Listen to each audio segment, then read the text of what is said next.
All right, welcome everybody. Welcome, Junior. What's going on? What's up? What's up?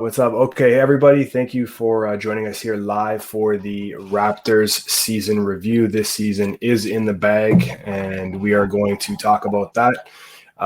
We're also going to be previewing the the second matchup in the first round of the Lager region for our beer bracket.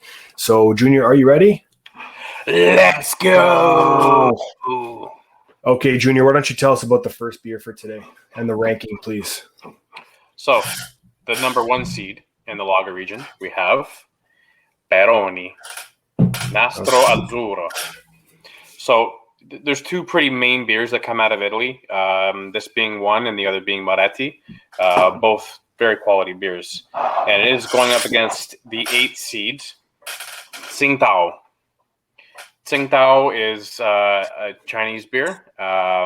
It says crafted using malted barley, hops, yeast, and pure mountain water for crisp, refreshing beer. All right. That's what we're starting off with, the 8th seed, right? Let's start off with the 8th seed, the TsingTao. All right, here we go. Thank you for joining us while you guys are waiting for us to pour these beers here. Please consider hitting that subscribe button. We really appreciate it. It helps move the channel forward and get a better following. What are you smelling there? Hemp. Okay. Very healthy. Hopefully it's not just a skunky beer. I don't know. I don't think it is. I mean, it's an 8 going up against a 1, right? So, yeah. So look, what we're going to be doing today is we're going to be going through basically the season review of the Raptors, what that looks like, what the season happened. You ready here, Junior? Let's give us a quick cheers. All right. Here. Salud.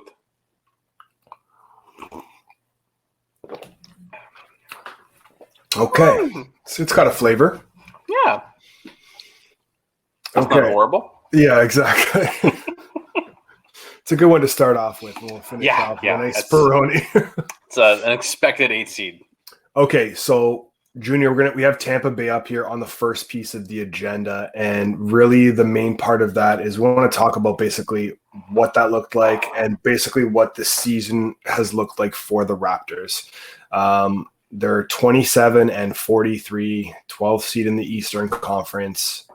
It hasn't been there for us on what we thought probably was going to be a relatively hopeful season and probably making a good little run in the playoffs, maybe ending up around the 5th, 6th seed. That's probably kind of where I was thinking when the season started. What was your feelings initially? To be quite honest, with how things went in the bubble last year, I kind of came into the year of having absolutely no expectations on this team whatsoever. Fair enough. When you kind of saw that transformation of pre-pandemic Pascal to post-pandemic Pascal, I kind of saw something in him that kind of shocked me, to be honest with you, but I think it's something that I needed to see to get a better understanding of the type of player he was. Yeah. But, this whole Tampa Bay Raptor thing, I mean, it's been done to death. At the end of the day, this is still the team. And they just weren't good. Yeah, you know what? A big part for me is, Aaron Baines playing on the team. It just seemed like he didn't do anything on the team and actually hurt them dramatically. I think just benching and getting rid of this guy and getting this guy off the team will actually improve us significantly. And you've seen that in the last little bit as he hasn't been playing as much, right? Kem Birch has been playing very good in that position, and, he's got the length. So hopefully we can continue to work with him as the season goes on. But they just didn't have it. They didn't play at home. One of the things I was looking at when I was thinking about, what the impact was by playing at home. Yeah. 71% of wins or of the home team wins at home in the 2018-2019 season. Yep. We traditionally have a very, very strong home record. We have one of the best fan bases in the league, very, very active. Every game is sold out. And you literally could hear sometimes when you're watching some of these games in home at Tampa, you hear them booing the Raptors, booing them on the line, booing Pascal. Yeah. The one thing I will say about Jurassic Park and, the city of Toronto in a whole when it came to the Raptors, Sunday is a Sunday game at the hangar in Jurassic Park in Toronto was basically you already knew what was happening. You were taking the L and you were back on the plane and going wherever you were going because this place was almost nearly impossible to get a win in Toronto on Sunday as a visiting team. Now, they haven't played in a year and a half, basically, at home. So is home cooking, I think, a recipe for this team to get better? I think it may have transformed the season to be a bit different than it came down to. But, I was still even hopeful, after the deadline that there might have been some moves made in terms of this team just putting it together and Kyle doing what Kyle does and just rally the troops and make a push. But, when you kind of see what their home record was, I mean, it's abysmal. And that's not a nice place to play, Amalie Arena. That's a hockey rink. It's not a, I don't know. You don't have any fans hyping you up. I mean, that's you're basically playing away the entire season, right? That's exactly what it is. You just played 41 games, or sorry, what was it, 32 games, 36 games in someone else's arena, making it your home spot. And then, the other thing to consider too is, listen to what the players are saying. All of them, every single one of them. Gary Trent Jr. hasn't even been to Toronto and played in a Toronto uniform. And this man is walking around wearing a Blue Jays jersey, talking about Toronto, wanting to be in Toronto. I mean, you can just tell what the players feel about the city of Toronto and the impact that the fan base, and the arena and the staff. I mean, we have excellent facilities here. Yep. All these factors go into, those creating the culture of winning. And we didn't see that this year. No, I mean, we've got, like you said, facilities are unmatched. Our medical staff is unmatched. We definitely, Masai took the time and built this thing properly from the ground up, little by little. But still, when I look at their home record of 16-19, I think, if you took and extrapolated what their home wins would have been if they're in Toronto, this is probably a 6-seed team. That's what, and that's exactly what, I mean, our expectations is, hey, the fact that they're playing at home somewhere else, they're still going to be a competitive team, but when you take that into consideration, it's just a complete wash. And, hopefully, fingers crossed, they'll be back next year. Next season, being able to play in their own building, because that's going to breathe a certain amount of life into this team, which I think actually is still very good. And we're going to talk about that, going into the 21-22 season. And I think, if you also look at that period of time when we lost, who was it? We lost Freddie, we lost Pascal, we lost OG, we lost Malaki when they were in health protocol that ended up being like almost a month. It was a long time. So, it seems like the NBA was just against us this year.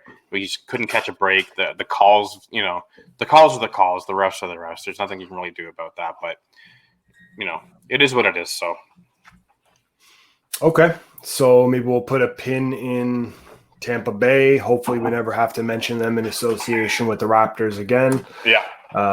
Agreed. Yeah. So let's move on to Pascal Siakam and, what I would consider an underwhelming season. It's not to say that he didn't play very well. I mean, he kind of didn't play well as well as we would have liked to have played and like to see that leadership from him. He blew too many games for my liking, especially late in the game. Why don't you talk about Pascal for a little bit? When he had someone like Kawhi who commanded the ball, commanded the respect of the defense, you could see that he flourished in that role. And when you see a guy flourish in a role like that, you can kind of see that because he doesn't deal well with pressure. Go back to the playoffs 2 years ago when Embiid got in his face and he kicked him. He doesn't handle pressure well. So the fact that this man took as many late game shots and had the ball in his hand as much as he did late in games and in late game situations, settling down for that final shot, this man should not have the ball. That man should have been on the bench and you should have had your shooters out there. Isn't that why they brought in Matt Thomas? They brought in the sharpshooter for those last minute shots, the last possession shots. Never played him. Never played him in it, and I don't know if that's at the fault of Nick Nurse because, Thomas had some good streaks there, and a shooter, he needs playing time and he wasn't getting it. So I'll chalk that up a bit to Nick Nurse just mismanaging the roster that he had, and trying to be gimmicky. Like, yeah, he didn't need to do that anymore. You got your chip being gimmicky with the box and one and all that crap, but you didn't have that team to keep running the box and one and doing that stuff. You didn't. Different team defensively as well. It's still to see that a bad year from him, he still led the team in points. 21 points, 7 rebounds, 4.5 assists, 45% shooting from the floor, and 30 from three. Yeah. His threes, I mean, it was just a torture to watch him put up a three. He's not the guy that should be shooting 3-point basketballs. No. He often comes up short. And, it's not even so much for me the last shot situation. It's that he's traveling on these shots, making bad passes late in the game that are costing you games that may not be important to beat that specific team ultimately for the playoffs, but games that put you in a situation to get on a run, especially in bounce back games. I've got a saying for that, and that's that his brain's working too quick and his body can't catch up. That's exactly what Pascal is. He's thinking 2-3 moves ahead before his body's even gotten through the first move. It's exactly what it looks like. Yeah, and that's what happens. You trip yourself up and you just completely implode. Someone needs to sit him down and tell him to slow his game down. He's got length. He's wiry. This guy can, he's got a great spin move. He 2-step dribble, spin up, glass in. He's got a move that he's got to patent it, and he's just got to go to it. And someone's just got to put him in his lane. The problem is he's been trying to branch out, I guess, to make himself a more complete player. But newsflash, you're never going to be a complete player. I just want him to lock in defensively. That too. And start working with his feet a little bit better. I think he has the ability to have a very solid post game, but he's really got to work on that craft. Forget about the 3 basketball. You know what? If you're in a position where you get an opportunity to take 1 to 3 threes a game because it's the right opportunity, that ball has been swung around, you are the guy and you have to take that shot, don't hesitate.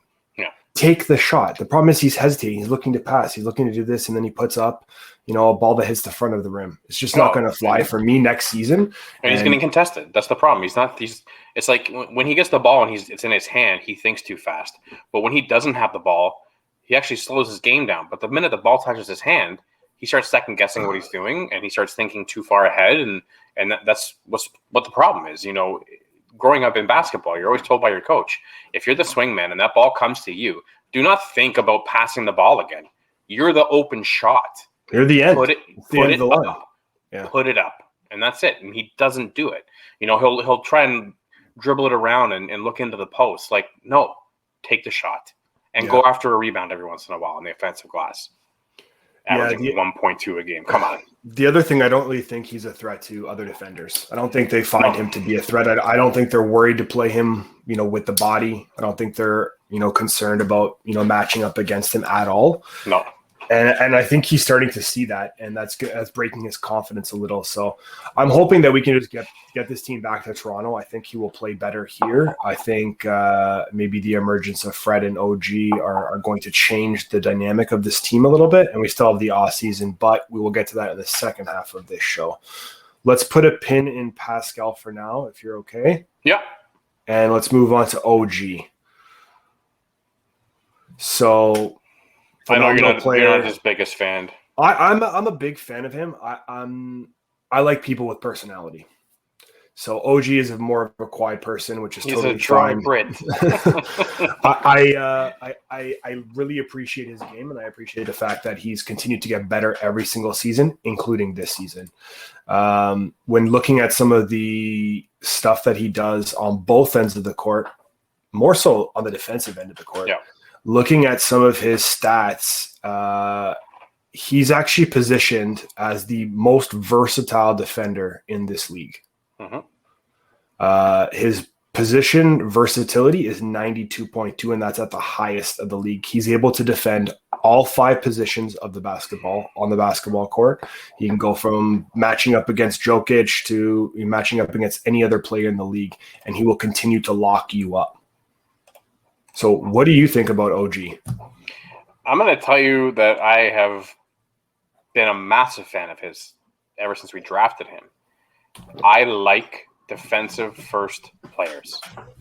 Now, OG's not the guy that commands the ball on the offensive side. But doesn't need to. No, he's not going to.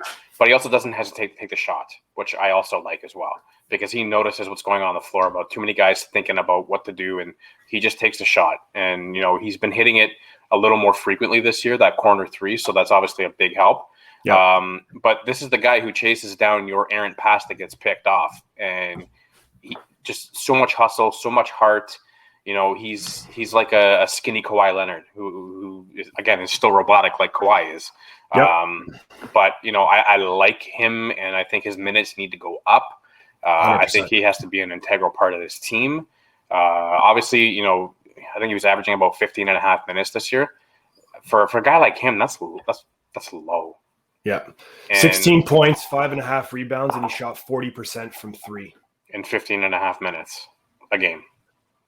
I mean, again, health has been an issue, and that's, again, you mentioned that I don't like him, and that's not the case. I need this man to be healthy. Yeah. I need him to play 82 games next season because I need to see what that's capable of doing and impacting the other players on our team. You need to get a full night out of him. No, I get it. And, but when he is on the court, he is that guy that they don't want to go at. But unfortunately, that leaves everyone to go at Siakam, so it doesn't do much good. And he's got a tough position on the defensive end. I mean, he's matching up against the elite player on the other team. He is, and he does a good job night in and night out. So, I'm looking for next year his minutes have to increase to 19, 20 minutes, maybe low 20s. And if you see his minutes go up and so his production goes up, then he's looking 18, 20 a night. Which is great contribution from him. Steals are going to go up. Rebounds are going to go up. Assists are going to go up because he does pass the ball very well. So, for me, he's probably one of the shining stars for me this year. Yeah, I couldn't agree more. Okay, so I think that's good for Pascal. OG. Like we said, he has that versatility across the floor, and he's a quiet type of scorer. And I want to continue to see that from him and see that evolution. Moving along to Freddie, this is his contract year where we, gave him that big bucks. I think it was 20 plus million a season, locked him up for 4. What were your initial thoughts on Freddie this season? Obviously, he missed some of the games. He ended up playing 52 overall, 19.6 points, 4.2 rebounds, and 6.3 assists. I never saw him get that consistency that he needed. Before he went off, he started a little slow. He started to get good stretches, and then it dropped off again, and then he got good stretches again, then he dropped off again. So, I mean, for me, he had a decent year. He's the last couple of games, 22 against Washington, 27 against the Clippers. So decent nights. Assists were up, but the thing that scares me is, obviously when we talk about Kyle, is, if Kyle is gone, that Freddie's the floor general. And, I would love to just drop all my confidence in him, but at the point guard position, consistency is key. If you consistently score 10 points and 10 assists and 3-4 rebounds, beautiful. Yeah. But if you do that one night and then you've got 0 points the next night, no assists, 1 rebound, that hurts your team because you're the guy distributing the ball. And in the new NBA, there is no reason why a point guard should not be averaging 8+ assists a game. All the top guys do it. When you're seeing Westbrook at 22, 23 assists a game over a 5 or 6 game stretch. Now, he is superhuman, and he's got a V12 engine. It's a bit different. But when you have to compare him against the other point guards in the league. And absolutely. I don't know if he's that guy if you want to consider the Raptors an Eastern contender, which right now I don't. But if he's on any other team that's a contender, is he a point guard? Is he a guy coming off the bench? So, for me, there's a lot of questions that need to be answered about Fred before I kind of say, okay, it's Freddie's team. Yeah, I mean, I don't want to get too much into Kyle because we have him in the second half here, but I mean, there certainly is an expectation of Fred. We've given him the money now. It's he's grown and evolved on the Raptors, and now it's time for the dividends to roll in. Yeah, we're expecting a leader on this team. Kyle's not getting any younger if he does come back, and we need Fred to be that guy. We need to see that leadership from him, and we've seen that in past. Now, has that been co-leadership, having another leader there with you, Kyle kind of working it together? Fred has aspirations to be coaching, and he's talked about, and they have trust in his ability and his IQ in the basketball court. We need to see that on a daily basis. We need to see the production numbers to go with that. If you're not going to score 20 points every night, I'm okay with that. But you need to be a facilitator of the basketball so that we can continue to win consistently. When you talk about leaders, sometimes in sport, a lot of people who have the egos have a tough time understanding that sometimes you're not the one supposed to take the shot. Sometimes you're not the one that's going to get the glory, that you have to give up that glory to someone else. And the one thing about Freddie is he's not selfish. Absolutely not. He's a very unselfish basketball player. And at the point guard spot, that's what you do want. You want a guy who wants to give the ball up. He wants you to take the glory and jam it down someone's throat. So absolutely, that I'll give him the props on. He does have a really deep toolbox, and it's just about him utilizing that toolbox night in and night out. Yeah, I'm hoping, again, even with him, just touching really quickly back on the home court, it's a huge thing. Freddie wants to be in Toronto. He wants to be in this city. He wants to be giving everything for his fans. So, again, fingers crossed that everything kind of happens there. I think we're both done the TsingTao. What was your thoughts on this beer? I'm not a – it all goes back to that green bottle. I'm not a fan of anything in a bottle. I don't know. I just think I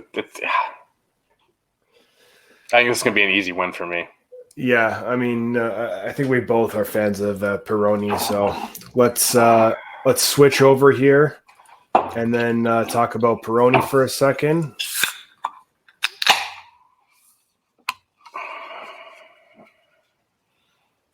All right. So what's the history on Peroni? Do you have any details about this? Well, it is brewed and bottled in Italy. Okay. So you'll see sometimes with Danish and German beers, they are imported by a company that is based in Canada for the bottling or brewing. Yeah, we see that quite often. So I do like to see that it is brewed and bottled there. They don't give you a whole lot of history. No real story there. Okay, that's fine. Nice can, though. 1846. Yeah, very simple can. All right, cheers. Cheers.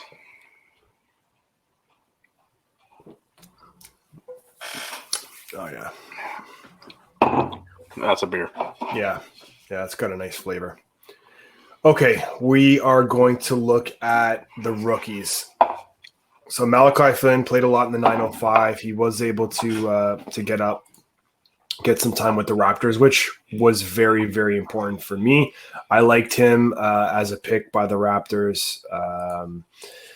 He's looking like maybe a second-year point guard in the last few games, and he was tearing it up in the G League, from my recall.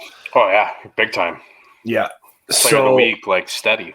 Yeah, he's very crafty. They call him like Red Van Fleet because he's got the red hair there. What were your thoughts on Malachi kind of coming up and getting some playing time the last little bit here?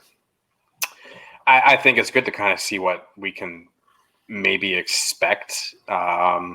It's still tough when you're running in a rotation and he's getting like a little bit over 11 minutes a game. So, I mean, a little under 7 points, rebounds are about 2, assists a little bit under 3, steals about 1. But the hustle is there. You can see the IQ is there. This guy has the ability to stop a fast break if, he's got a trailer on him and pull it back out, set the offense and go through his rotation in his options. So he definitely has that IQ that's maybe, around Fred, but I'd say Fred, he's a 4-year player. Fred's probably got the IQ of like a 6 or 7-year point guard. So Malachi, he's probably got the IQ of about maybe a 3 or 4-year point guard. So for me, high praise on him. Yeah. My only issue is where is he going to fit in with this team next year? Because you can see that Nick Nurse is kind of struggling with these rotations. A huge struggle this year on these rotations. And it's almost like he doesn't even know who to put in and when. And that again, that's on Nurse. And I don't think we're really going to touch on him much tonight, but he's got to get better. And I think Flynn's going to play himself not into the starting rotation, but he'll be coming off the bench next year, hopefully, at the ACC. Yeah, I think I like Malachi. I think he's got a lot of intelligence for a young player coming in the rookie season. Having the opportunity to really command a team and build some of that leadership down in the G League, I think is a lot better than having your rookie sit on the bench and maybe not get very many minutes or time or attention. So I really, kudos on the Raptors for doing that. I mean, they could have probably kept him up and let him ride out the bench and play in some of those late game situations. But to put him down there and, say, hey, we want you to be the leader on this team and continue to command that basketball and that floor and the attention of others and your teammates, I think they did a fantastic job, on that front by having him down there and letting him flourish a little bit.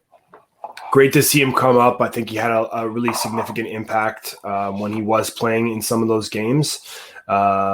Ability to garner some attention on the assist front. Not a ton of minutes like I would like to have seen him play a little bit more, especially in a season where we weren't really. There was a moment there where we're just like, hey, we're not going to make the playoffs, so let's develop these younger guys. I think the fit's going to be. For me, it's going to be a little bit more obvious if Kyle's not here. I think he's going to be the second man up. He's going to be the Fred of 3 years ago, coming off the bench, new bench mob in Toronto, and I think he's going to do very well in that position, especially when he matches up against a second guard on an opposing team. For sure. I think he's going to do very, very well against any of those veteran guards that may be coming off the bench for the opposition. I'm looking for big things from him, and I think he's going to develop very, very well under Fred's mentorship, and hopefully, just really quick on Nurse, hopefully he kind of figures out what lineup's going to work for our team, and we have the right players around to make it work on both ends. Yeah, for sure. Okay. The draft. So with the loss yesterday to Chicago, the Raptors basically got a lock for 7th position. Lucky number 7, Kyle. Now, the likelihood of them actually drafting at 7 is unlikely. It's likely that they'll actually end up being higher in the draft or lower in the draft. Now, the hope is that they end up obviously higher in the draft so they can select a better quality player. But what are your thoughts about their pick and, who could fit the team well, or maybe what position we should be looking at drafting? Personally, my thoughts are that we should be looking for a center potentially if we can't bring Kem Birch back. Yeah, but do you see Kem Birch being that long-term solution at center? When he plays, the Raptors win basketball games. Yeah. Long term, maybe not. No. And even if you draft a center, they're probably not going to be game time ready for next season. Those guys take time to develop. However, if you get a guy who can move around a little bit, like Evan Mobley, at 7 feet, 215 pounds, he's a guy that could maybe work for you. And you might end up having 2 guys that are a little bit smaller and not really playing a lot of center position in the game, right? Yeah, unfortunately, Mobley won't be available at 7 or 8. They would have to. The hope is that we end up drafting higher. Yeah, I don't know if they're going to drop to 2. I don't think the percentages work out in their favor to get that high. But I can kind of see them in that 7 to 9 range, kind of in there. The only problem is if you look at every mock draft in that 7 to 9 range, you've got small forward Jalen Johnson out of Duke, point guard Davian Mitchell out of Baylor, and the only one who might work would be Franz Wagner out of Michigan, who does have some length and a little bit of weight and size to him, because the one thing our centers that we have right now lack is meat. We've got a scarecrow in Boucher, who is just skin and bones and cannot bang with the best of them. That's where Ibaka and Gasol showed you that you need beef in the middle, and we don't have it. So to get some size, I think that is going to be the focal point. Now, we don't want to go down that road where you're just looking for size. I mean, when you're in the lottery, sometimes what you got to do is just take the best guy available. And I think if they do fall into that 7 or 8 spot, it'll be Mitchell. This guy is a reigning defensive player of the year. He is 6'2", so he's not big enough to kind of move over to the shooting guard. But I mean, he could, but I don't think he's got the weight or the size to kind of bang with those shooting guards. So, I mean, it's going to be interesting. There is some, height and depth down the line, but you don't want to be that team who takes the 27th overall pick in the 6th spot just because it was the guy you needed. So sometimes you're a victim of your own bad year by just having to take the best guy available. Yeah, we talked about that on NFL draft previews, especially when it comes to NFL and a deep team, 50 players, just draft the best guy and worry about everything else later. Yeah, I'm not sure what they're going to do with the pick. I just hope that they pick somebody who can play some games, continue to develop on the team. It's going to be important for the Raptors next season to figure out who their key role players are on the, kind of on the tail end of that starting lineup and really onto the bench as we prepare really for the 2022-23 season, where I think we can be extremely competitive with the young, talented team that we have, as long as they're developed correctly. It's not to say that we're not going to be a contender next year. I actually do think we will be a contender next year, and contender meaning in the top 1 to 4 seed in the East. I think it is a strong possibility. Few things have to line up. We're going to talk about free agency in just a moment, but the reality is these guys can play. They're young enough to run and keep momentum with the best of them. I just think they just need to really lock in mentally and be prepared for some growing pains over the first few games, 20 games of next season. Yeah, they need to jump out quick because they kind of started slow. And when you're starting slow like that, it's quite tough to dig yourself out of a hole. Yeah. Okay, moving over to free agency. So as we've talked about, offline, there's a lot of opportunity here in free agency for us to pick up some players, to maybe retain a player or two. What do you think about the upcoming free agency, and where do you see the Raptors positioned and maybe to pick up one of these guys? Well, there's quite a few when you roll down the line. So you have Chris Paul in a player option. That option is worth $39 million. Kawhi Leonard player option, $34 million. Mike Conley, but Utah has his bird rights. We've got Kyle's bird. San Antonio's got DeMar's bird. Otto Porter, Oladipo. So, I mean, once you get past those kind of top 5, you're Gobert. Yeah, Gobert is there. Oubre, a lot of missed potential and guys that are just kind of falling off. I don't know if they're going to be able to solve their problems in free agency, unless there's some weird storyline out there that has Kawhi coming back here and, saving the good ship Raptor and getting this team back on the top of the mountain. I don't see it, but, I just don't know if they have first of all, the cap room and the dollars to play around with, even with Kyle leaving, that does free up some space, but not enough space to be getting one of these high-touted free agents. So, yeah, I think it's back to the drawing board and developing from within and drafting well. Yeah, it'll be tough. Even if you consider maybe trading and trying to, do a sign and trade with one of these guys that have those rights. The cap is just, it is what it is. It's a cap. We're very high on it already. Yeah. Kawhi coming back, yeah, that would be amazing. But I don't know if we have the right pieces around him to be effective. No. With the price we'd have to pay him. And it's very unlikely that he's going to leave the Clippers. Even though they haven't lived up to the potential, I think, of that team. Yeah. I just don't see it happening. He's only getting older. He's very comfortable there. He's kind of a quiet person in general speaking. So I just don't see that happening. DeMar coming back, I don't think there's just too much bad blood there. I don't think that would ever happen. Well, unless there's a certain somebody who's no longer with the organization, that might smooth things over. We're going to talk about that in a moment. About that. Some interesting things to talk about here. I just kind of scrolled down the list a bit further. Lauri Markkanen, Chicago Bulls. He's a big dude, big power forward. Yep. Now, Chicago does have his bird rights, but he's at a tweak over $5 million a year. Another interesting one, Raptor killer Daniel Theis, who's got bird from Chicago, and he's exactly at 5. And then you got New Orleans transplant to New York, Nerlens Noel. He's got his early bird at $5 million. And then one that I would be definitely interested in going further with would be Rashawn Holmes out of Sacramento.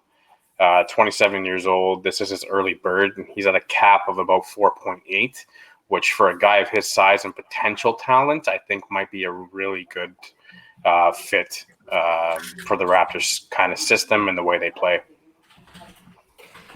I mean, yeah, those are all definitely, I don't want to spend too much for sure. I think it also, again, just jumping back to the draft, it's going to depend who we end up picking in the draft, I think, and maybe where that kind of transfers out. We end up making a move. You never know what could happen there. And hopefully that can help us maybe in potentially free agency or by picking up some player via trade. Yeah, and shout out Double X City. I think we should trade Pascal, Lowry, Trent, and OG for T. Ross. Yeah, not keep the best second rounder though. We just want T. Ross. Yeah, I like Gary Trent Jr., so I don't want him going anywhere. Yeah, that'll be an interesting negotiation. So is he priority number 1 right now? Or is the guy we're getting to later? I think the guy we're getting to in just a couple of moments is priority number 1 for a few reasons. But we'll touch on that. Is he 2 then?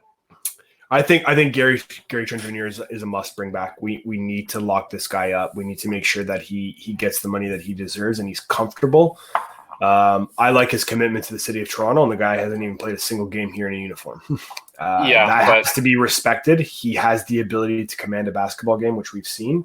He's getting the opportunity that he wants. Some people are willing to play for less money to get playing time. They don't want to just get a check and sit on the bench. And he's not the type of guy that doesn't want to work for the money he's getting paid. Yeah, but, at the same time, do you know what the motto of the state of Missouri is? No, tell me. Show me. The money? You can talk all you want. You can take pictures for the gram, all decked out in your Jays jersey. But if you're going to start looking for Norm Powell money.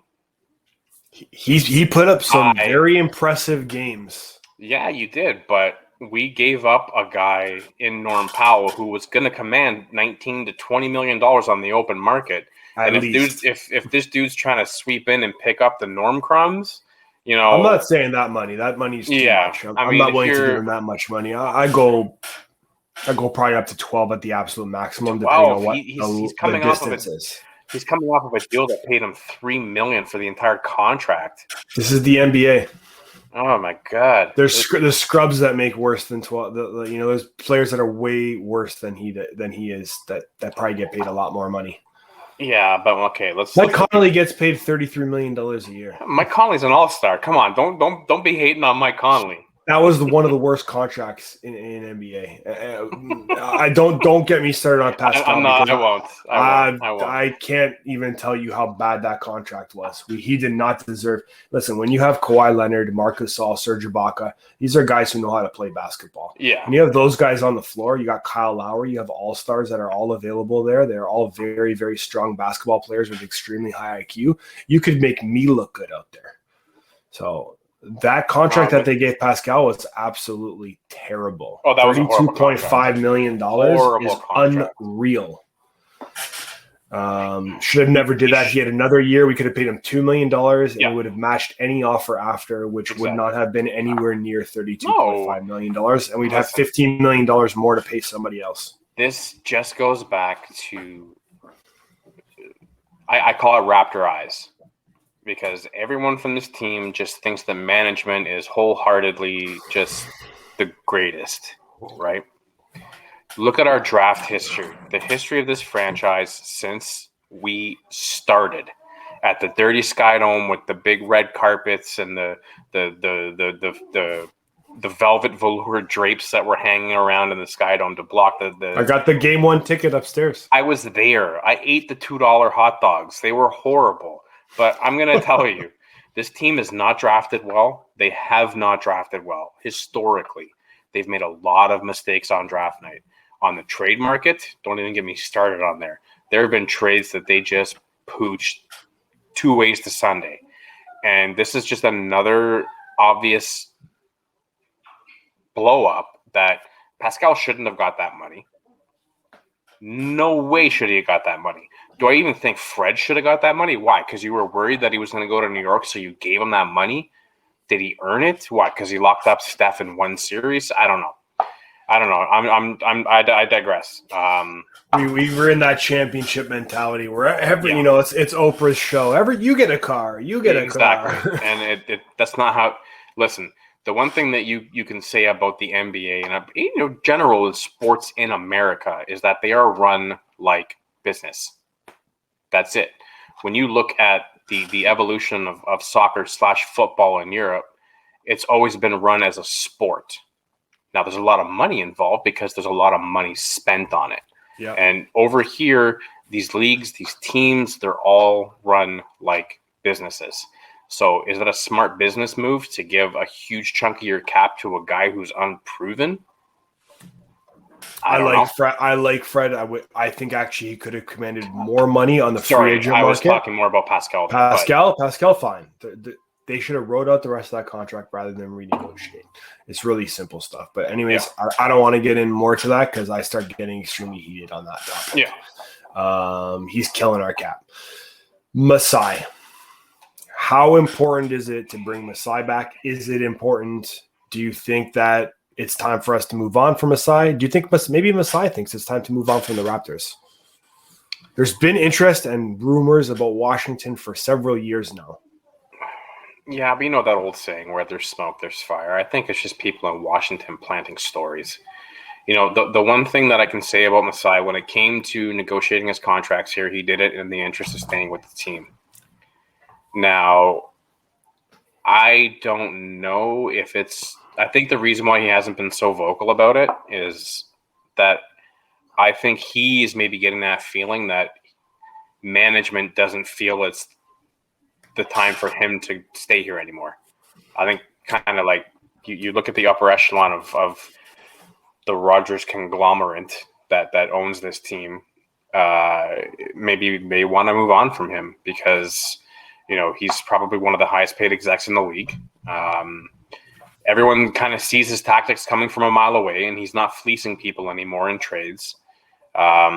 He ends up having to give up more than he would want to get things done. And you've seen it happen before. It happens to everyone. Sooner or later, your shelf life is done. The only thing is that when you look what's out there, I don't know. Very scary landscape to start thinking about replacing a guy like that. And those are extremely large shoes to fill. You made an interesting point in that, people see his moves and his tactics kind of coming from a little bit away now, which I understand. And people are getting wise to him. There's no doubt about that. However, he does also have a connection through his, charitable situation Giants of Africa. In Africa. That has been important for these players coming over to this league and developing the game of basketball. Jumping back to Pascal, he only started playing basketball when he was like 16, 17 years old. There is a great way to foster talent for this team, which is a very, historically the Raptors have been a very, cultural team. Yeah. So what about that impact? Like, you think the management would want to move on from that, knowing that pipeline is somewhat available to him? Well, okay, if you want to go down that road, let's talk about the Greek Freak, who was someone who directly benefited from the life of Masai Ujiri and his brother. Both of them. He basically saved their family from, certainty of, death or famine or whatever it was, and he took them out of there, and moved them to Greece, and they came over here. I mean, it was a huge storyline when the Greek Freak had the ability to kind of start negotiating a free agency before, re-upping with Milwaukee, was that there were ties there. There were huge ties there. Yeah. And it's almost like people started saying, well, are Giannis's parents saying, you have to go to Masai? He kind of saved our life. We wouldn't be here if it wasn't for him, or you wouldn't be in this position if it wasn't for him. And, obviously, let's take the Toronto Raptors out of the whole equation. Masai Ujiri is an absolutely amazing human being. Okay. He's got a lot of foresight. He gives back as much as he can and more. He'll give you the shirt off his back. Who knows the resources that he brings to Africa with him every time he goes back there to speak to other players educate. That he's had. He brings the players back too to help them develop. And he's seen a lot and he's been through a lot, and he's earned his way to where he is right now. So whatever decision he decides to make, I can tell you I will respect it. Raptors fan or not, you'll respect whatever he does. 100%. If he wants to go to Washington, okay, I understand why you'd want to go to Washington. There's some talent there. Do I think that Washington's more talented than the Raptors right now? No. They've got two guys. I think that the youth and the potential we have here far outweighs that. So, if I'm Masai, okay, I got that one chip, and I got it because I traded away the heart and soul of this team to get the robot in return. So yeah, we got Optimus Prime and deliver. Yeah, we got Optimus Prime. He got us the chip, and then he bounced. But he also made, in a lot of ways too, Kawhi made everybody else in this team better without having to be that leader on this team. Yeah, he did. I tell you right now, the one that benefited the most from Kawhi was OG. Oh, 100%. He asked the right questions from Kawhi. He got the right responses, and he actually listened, and he followed through and did it. I would have hoped that Pascal maybe sat down a little more with Kawhi rather than, joking around with Pirtle and Serge and all that. But anyway. Yeah, well, look, I like Masai. I want him to stay. I think he's in a lot for this team. I still think that he still has some strict tricks up his sleeve. And I think, I get the feeling that there's just more to his story with the Raptors. I just don't see it being over. If management would want to get rid of a guy like this, I think it would be an absolute mistake. It'd be a crappy ending too, right? Like he builds this team out of nothing, and then you get the championship, and then 2 bad years, and see you later. And I don't see him wanting to leave. Even if the extension is for a year or 2 years, I don't think he'd want to leave us kind of hanging. I think he'd want to kind of line something up and have the team in a better position before kind of sailing off to the sea. So Masai, we want you back. Please consider working with the Raptors still and management. Hopefully that could work out. Final thoughts on Masai? Yeah, I mean, do you think that the events in DC over the last 12 months would have an impact politically to what he's trying to do with the Giants of Africa and all his charitable work. Do you think what's been going on there might have a weighing factor for him to stay here, because we don't really get that type of stuff happening here? That's interesting. I mean, there's two sides to that coin. Would he want to go there and try to have a positive impact? He's the type of guy that's not, shy of a challenge of that gravity, right? Not at all. Yeah. Wow, I never really thought about that at all. I think Masai is not afraid of anything. No, he's not. I don't think he's worried about the political climate in Washington and what goes on there and how that would impact his ability to manage that team. You have to remember he has kids.